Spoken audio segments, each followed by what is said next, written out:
Hayden, the entrepreneurship editor of Success. But first, since I see that she raised her hand first, I have to welcome our current cover star, none other than Jamie Kern Lima, founder of It Cosmetics. My friend, how you doing, Jamie? Hello, Josh. How are you? Hello, everyone. I'm great. See that over my shoulder? I Right see it. there it is. You see it over mine? Yeah, and I got the book too.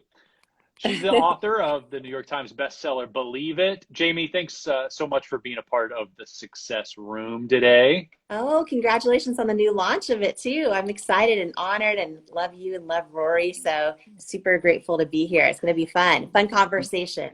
Well, let me see if, yeah, there's Rory's request. So we will punch him in if I did it right. There he is, Rory Vaden, the Hey! entrepreneurship editor of Success Magazine. Rory, this whole conversation, not Look, just I've today. got it over my shoulder too. Perfect. It's over my shoulder on my stand. It's so great. So the concept of the Success Room, this is the first one, but it was your idea. Thank you. And tell everybody what they can expect from us, not just with Jamie today, but regularly. Yeah, well, I've been hosting podcasts for years and years and years, but when I came on as the entrepreneurship editor for Success, we decided that the podcast that I would be doing would not be with expert guests. It would be with real life entrepreneurs, and that I would do free coaching calls with entrepreneurs, which anybody, by the way, can request to come on and do. Josh, I don't know if you can drop that link in there. I think it's success.com/success. Anyone can do a free coaching call with me. But then I said, I have so many friends like Jamie Kern Lima that I want to interview for the Success audience that we have to have. And we said, what is nobody else really doing? And what would be super fun? And so we said, let's do it as an exclusive Instagram live feature that we, of course, can then, repurpose and push out all everywhere. But I've never hosted live interviews. And so I'm so excited about having Jamie today. For those of you that don't know, so we're going to do these interviews every week, every Thursday, usually at 12:30 Central. I know today we're an hour early, but I am just, this is the only week we're going to have Jamie. So this is it. And this is your chance to ask us questions. I'm going to basically guide us through an interview here with Jamie so that you can meet her. And then if Jamie's up for it, maybe we'll take a few questions from y'all in a little bit. But I want to read you a quote from Jamie's book. So this is actually, I was lucky enough to get a pre-released version of Believe It. Jamie and I have been friends for a while, and so I got an early copy of it. And I mean, this thing I just have tabbed up like crazy. And I'm going to read you. So this is her book that came out, I think in February, has spent multiple weeks on the New York Times bestseller list. It's called Believe It, How to Go From Underestimated to Unstoppable. Of course, if you're just here and you're just meeting Jamie for the first time, she is the founder of It Cosmetics, which was a company that she started in her living room, basically with her husband and a friend. They grew that and sold it for over $1 billion with a B dollars, like 10 years later to L'Oreal. And not only that, Jamie then came on as the CEO, one of the first female CEO of one of L'Oreal's companies. She was there for a couple of years, and her book, Believe It, talks about the story. And that's what I'm gonna ask her about today. But I wanted to start with a quote. So this is from page 49 from Believe It. And here's what Jamie writes. It says, champions aren't made when the game is easy. In any area of life, champions are not made when the game is easy. And Jamie, the very first thing I want to ask you about is there was a moment in your journey where you sit down with an investor and this man has the chance to basically throw gasoline and make your business spread like wildfire and just come alive. You've been working 100-hour weeks. You've been living on a prayer. You finally get this meeting with this investor, and like, this is your chance. And he says something to you that is so shocking and so disturbing and so scary and wrong. Can you tell us what, like, can you just relive that moment and tell us what that was? Yeah, of course, Rory. Thank you. And thank you, Josh. I am just honored to be here. I want to say too, success is my community. I love entrepreneurs. I love everyone with a dream, making it happen. And yeah, that story with the potential investor, I think, you know, anyone who's with us live right now or watching this later, you know, we've all had people tell us we're not enough, or say things to us that we have to figure out how to not let like turn into doubt in our own head, how to not let us talk ourselves out of our own truth or talk ourselves out of our own dream. And this was a situation where it was life-changing in a few ways. So we were a few years into growing the business, and it was tough. A lot of people know the success story, right? Of oh, It Cosmetics billion-dollar brand, and then I started in my living room. But the first 2 years, it was really difficult. We heard hundreds of no's from all the retailers, and so we were struggling and just really staying alive with just a few orders online and trying to stay alive. And we got a call from a big potential investor who was really well known, has an amazing private equity company, and they've turned a lot of kind of unknown companies into household names. So Right. I thought, oh my gosh, this is going to be huge. Like this is my moment. This is it, Rory. This is it. I'm like, if they invest in us, A, we won't go bankrupt, and B, maybe they can use their leverage, you know, to get us into a lot of the stores that were saying no, a lot of the retailers. And so we took, you know, meetings after meetings, got to the diligence phase, and flew up for the final meeting. And I thought it was going to be, you know, the big moment that changed everything. And I'll never forget the head guy was about 3 feet from me in person. And, you know, he says to me, you know, congratulations on your product. We really believe in it, but it's a no. We're going to pass on investing in It Cosmetics. And I was like, okay. And by this point, I've heard hundreds of no's, right? So I'm like, I was so disappointed, but I said, you know, can you tell me why? Like, because, you know, feedback is usually a gift, even when we don't want to hear it. And I said, can you tell me why? And he got really quiet and he says, do you want me to be really honest with you? And I was like, yeah. And, you know, I'm thinking, is it the product pipeline? Is it, you know, I don't know. Because, I mean, we were several meetings in at this point. And he got really quiet, and he was about 3 feet from me in person. And he says, I just don't think women will buy makeup from someone who looks like you with your body and your weight. And I remember this moment, and I want to share it because, and by the way, I never felt any anger toward him. I mean, I had like a lifetime of body doubt and self-doubt fled my body. I cried my eyes out later in the car. But in this moment, I just want to share it because I think every entrepreneur, every leader, every person who has ambition, you know, any person going after a dream, like we all have moments in life where, and maybe it's not someone saying this to us, but we have moments where somebody tells us they don't believe in us. And I'll never forget, Rory and Josh, with this moment when he said that to me. I just don't think women will buy makeup from someone who looks like you with your body and your weight. I remember, I'll never forget, literally this feeling in my gut, this feeling that said he's wrong. Like I felt it. Like I remember it like it was yesterday. And I feel like a lot of people say, how'd you build $1 billion company?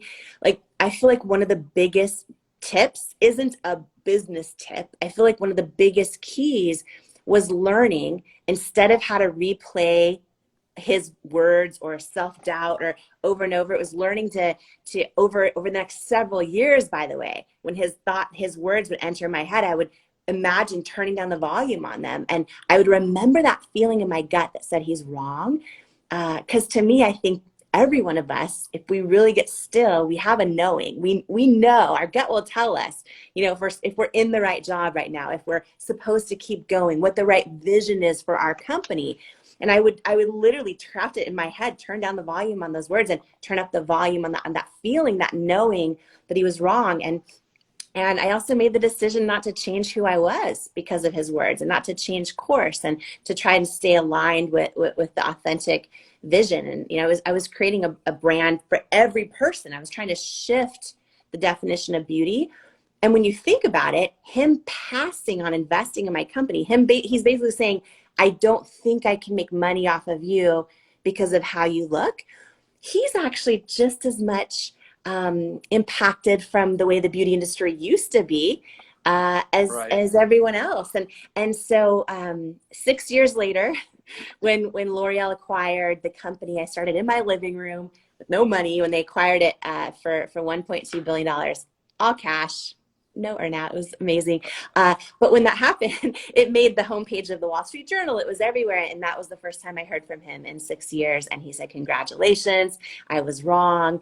And it would have been the most successful investment in his firm's history had he believed in me. But it was all a blessing. We were the largest shareholders by the time we sold to L'Oreal. So I'm really glad he didn't believe in me then. You know what I mean? That's so. And one of the things that I love about your story, I mean, it's so great to see an entrepreneur win, and to anybody that makes money is so wonderful to hear that. But you also changed an industry with what you did. This based on this belief that you don't have to be this skinny, like super skinny person with perfect skin. Yeah. Did you have that purpose? Like, was that your purpose before that meeting, or did that purpose really become clear after that meeting? Yeah.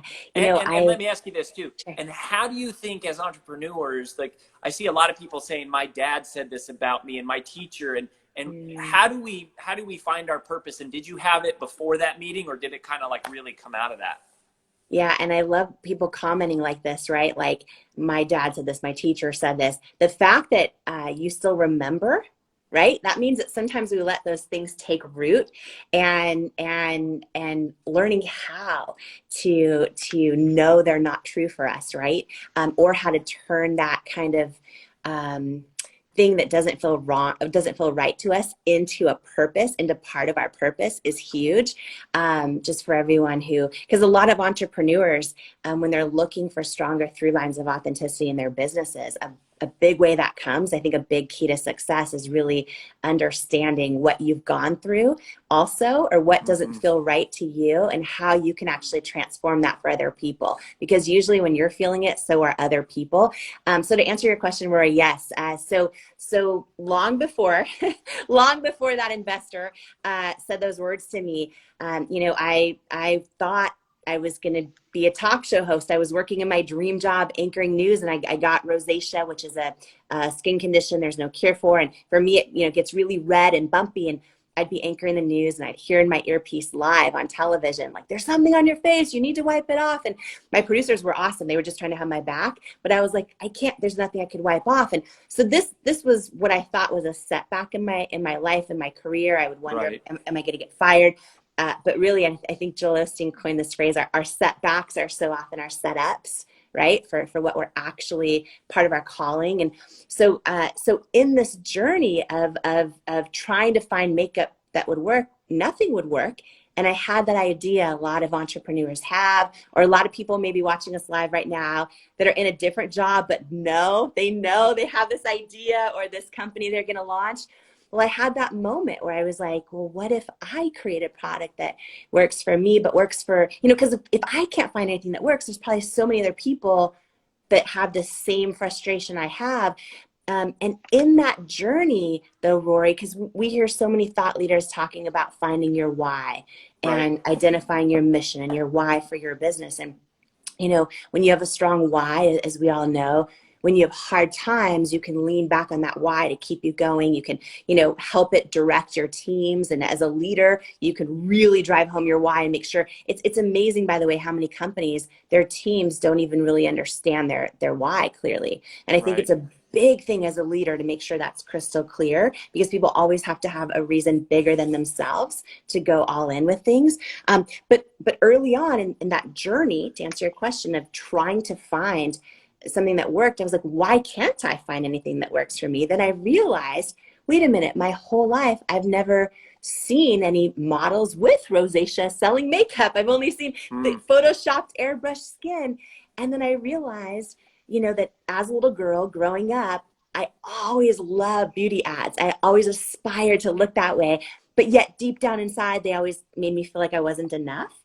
And I had this idea early on. Like, my why for creating It Cosmetics wasn't just let me make great products or let me help millions of people, although I certainly wanted to do that with the company.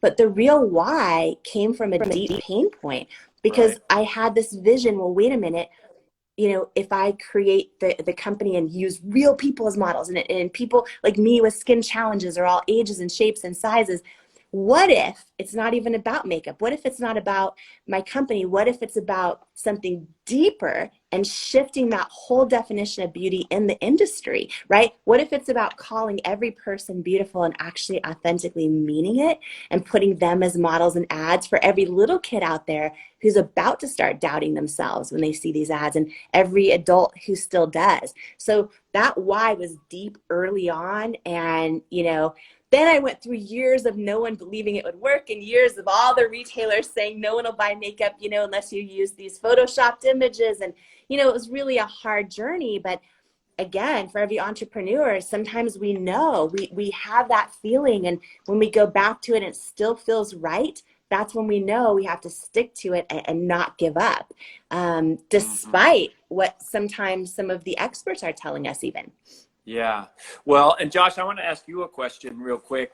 Before I do that, just for those of you that are here live, by the way, if you're just showing up, we're talking with Jamie Kern Lima. She is the founder of It Cosmetics.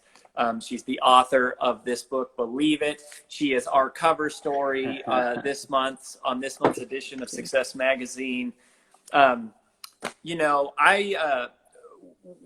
We at our work at Brand Builders Group, which is our company, we help a lot of people, a lot of entrepreneurs come up with the branding for their business.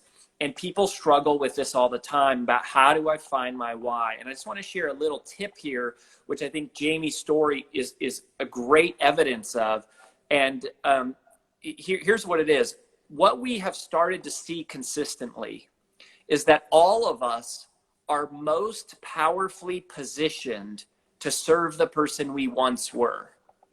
You are most powerfully positioned to serve the person you once were.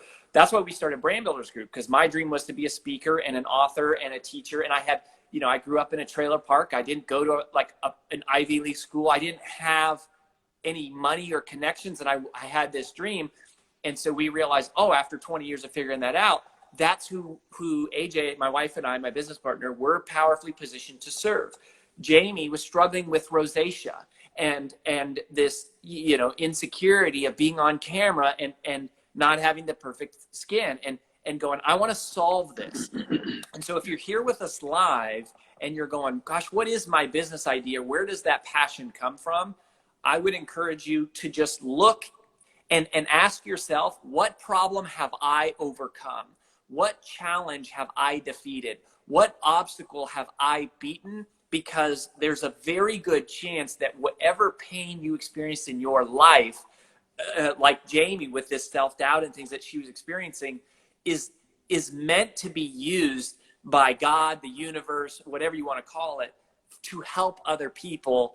And that's what Jamie did with It Cosmetics, and that's what her story is all about in Believe It. Josh, one quick question for you. You've interviewed so many amazing people, like Jamie and Tony Robbins, and just tons and tons of people. Do you find that these, I'll use the term ultra performers because that's a word that we use a lot in our writing. Do you find that they just have blind faith and trust and confidence, or do they all struggle with self-doubt just like all of us at some point in their journey?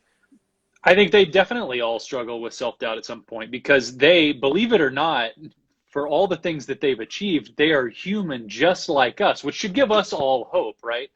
And so to hear Jamie talking about the way that her why propelled her is really instructive, because the thing that you don't realize, yeah, it's a nice thing to have from the start, but it's what keeps you going. it's the thing that when times are hard, you can go back to, and it re-energizes you and gives you new inspiration and new motivation. So anytime your bucket it feels low or like it's emptying out, that you can refill it yourself with your own personal why. And she did that, and I think all the great achievers that I've interviewed do that. You mentioned Tony Robbins. There's not a single time I've interviewed him that he didn't go back and talk about, the Good Samaritan dropping off a Thanksgiving turkey at his house, and the way that his stepdad reacted, because that memory, that feeling of who he used to be, and the kind of people, the kind of examples that he used to see, still is pushing him 45 years later or whatever. And I think that, those same feelings of like a lack of confidence, a lack of what's going to happen to me, I'm powerless because of something I can't control. Jamie, I think that that's what pushed you forward then, and even still today. Still today. Yeah, absolutely. Like so New York Times bestseller, which Rory is as well. Those things are great, but honestly, when 2 out of 3 ain't bad. Give it time, Josh. Give it time, buddy.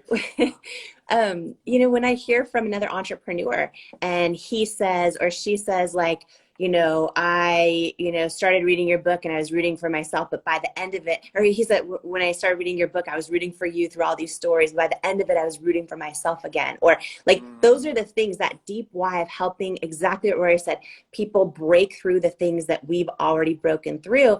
I think this is so important because I think there's so many entrepreneurs or leaders out there, and they're struggling. So they're diving into business tips, and those are great and lots of stuff like that. But if they don't really do the work on their deep why, you end up feeling lost. And there's so many people that give up on their dreams that could even be their calling, right? Almost like talk themselves out of becoming the person they're born to be, because they never do the work of really identifying their real purpose or purposes in what they're doing. And so they end up feeling empty, or getting burnt out, or feeling like, what's it all for? And I think that's really important. I think we're in a culture right now where a lot of people, are just really hearing about this and how to do it. Even, really seasoned executives, Well, and Jamie, I want to read another quote from your book. And again, y'all, the book's called Believe It. And this is one of my favorite quotes. So on page 106, here's what Jamie writes. She writes, "Authenticity doesn't automatically guarantee success, but inauthenticity guarantees failure." Authenticity doesn't automatically guarantee success, but inauthenticity guarantees failure. Can you talk a little bit about that line? Because I think it's related to what you were just saying. Yeah, I mean, listen, I think everyone live with us right now, and just every human being that's going after a dream, can probably relate to this, that sometimes we're going after something and we're not seeing the kind of traction we want, or we're not, hitting the numbers we want, whatever it is. And it's so tempting to look around and see, well, what are the competitors doing? Or what is the advice from this person or that person? We get distracted. We get tempted to do what someone else is doing at the expense of diluting our own authenticity. And here's the thing that I've learned. I mean, I talk a lot and Believe It about how for years I tried to get on QVC, and eventually we got on QVC, which is the live television shopping channel. And I ended up doing over 1,000 live shows myself. And in that journey, one of the coolest parts was I've now met tens of thousands of entrepreneurs, because you're in the green room for hours and a dozen people go on for hour, and we were there. I was living there basically for 8 years, and very few entrepreneurs make it, right? Some go on once or twice, or they have a really well-known product, but they can't get that success on air. And when I tried to one day look back at all this and go, what's that through line or that common denominator with the entrepreneurs that make it and all the ones that don't?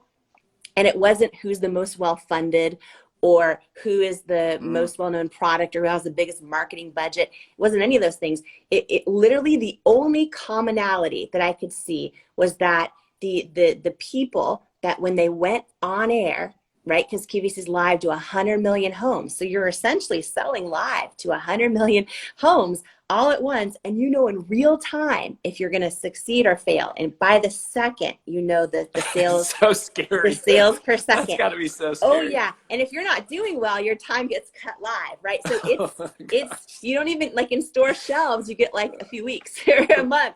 But when you're live, it's real. And very few people make it.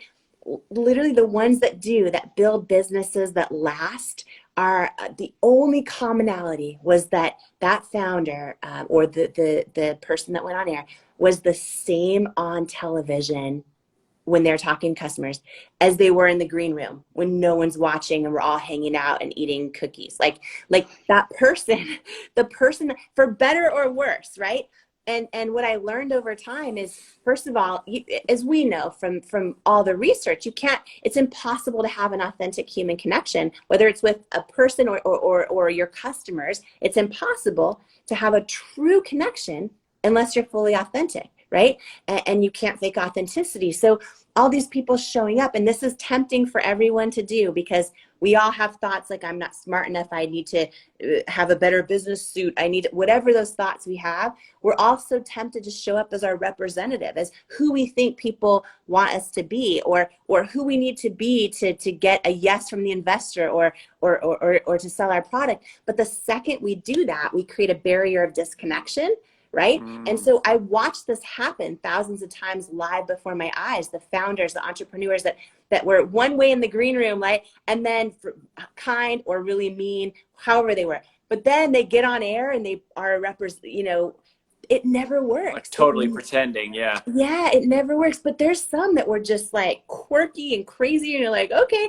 but they're that way on air. It works. It's because it's authentic and people feel it. They feel it. And sometimes they're not quite aware, but you can't fake authenticity. So and I see people putting in the chat here, look at Jamie, she's so authentic, she's so beautiful, like all the things that people are saying here in the chat. It's they really, really, they feel that, and they feel you and your presence and your passion. And I know we're coming up on our time. We promised that we would stay to time. Jamie's got a super busy schedule, y'all. What I would say is make sure that so first of all, buy the Believe It book. Make sure you buy the Success magazine of this month. There's coffee mugs, evidently. Yeah. If you join, not for sale. If you join Achievers All Access, you will get the magazine sent to you every month. So that's a new thing. And then make sure you're following Jamie and then Success Magazine and myself. If you're following me and Success Magazine, you'll get alerted every Thursday. We're going to start doing these quick, just short 30-minute chats.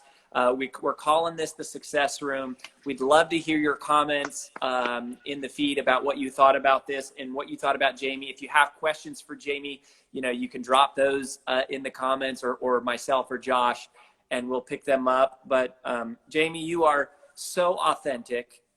You have been so well used. You're inspiring so many people, and we're just so grateful to have you and your presence and to be sharing your story. And thank you for who you are and what you do, and just keep going. We're all pulling for you.